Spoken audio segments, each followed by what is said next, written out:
রংপুর অঞ্চলে বাড়ছে অপরিকল্পিত নগরায়ন।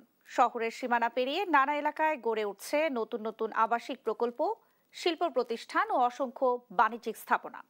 এতে কৃষি জমি বিলীন হওয়ার পাশাপাশি পরিবেশের ভারসাম্যও পড়েছে ভয়াবহ প্রভাব। ফলে হুমকির মুখে পড়ছে পরিবেশ, জীববৈচিত্র্য, পাশাপাশি খাদ্য ঘাটতির শঙ্কাও তৈরি করছে। রফিকুল ইসলামের পাঠানো প্রতিবেদন।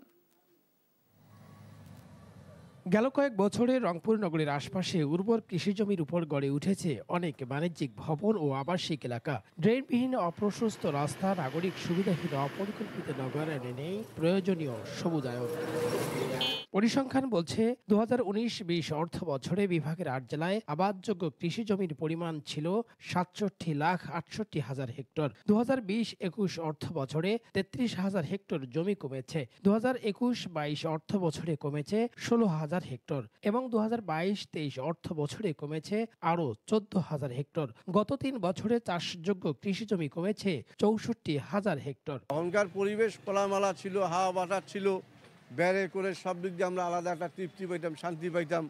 এখন তো সেইটা নাই। ড্রেনেজ সিস্টেম আপনি দেখতেছেন পাশে যে ড্রেনেজ সিস্টেমটা, এটা একেবারে অপ্রতুল এবং অবশ্যই ড্রেনেজ সিস্টেম নাই বললেই চলে। শহর যেভাবে পরিকল্পিত হওয়ার কথা ছিল সেটা হচ্ছে না। একসময় এগুলো আবাদি জমি ছিল, এখন কৃষি জমিগুলো আস্তে আস্তে কমে গিয়ে বাড়ি তৈরি হচ্ছে অপরিকল্পিতভাবে। আধুনিক প্রযুক্তিতে উৎপাদন বেড়ে যাওয়ায় খাদ্য ঘাটতির শঙ্কা নেই জানিয়ে কৃষি বিভাগ বলছে, ভূমি ব্যবহারে যে নীতিমালা আছে তা প্রয়োগ জরুরি। 2 ও 3 ফসলি জমি যেন বিনষ্ট না হয় সেদিকে কঠোর নজরদারির পাশাপাশি ইটভাটা বা অন্যান্য কারখানা নির্মাণের ক্ষেত্রে কঠোর হবার পরামর্শ এই কৃষিবিদের। এই নগরায়ন এটিও যেন পরিকল্পিত উপায়ে হয়, বিল্ডিং কোডগুলো যেন মেনে করা হয়, পাশাপাশি আমাদের আমাদের যে নিষ্কাশনের নালা সেগুলো। আমার মনে হয় যে সংশ্লিষ্ট যারা ডিপার্টমেন্ট তারা এই বিষয়গুলো ভাবছেন। আইন প্রয়োগ, কৃষিজমি সুরক্ষা, সচেতনতা এবং গ্রামীণ উন্নয়ন পরিকল্পনা ছাড়া এই সংকট থেকে উত্তরণ সম্ভব নয় বলে মনে করেন বিশেষজ্ঞরা।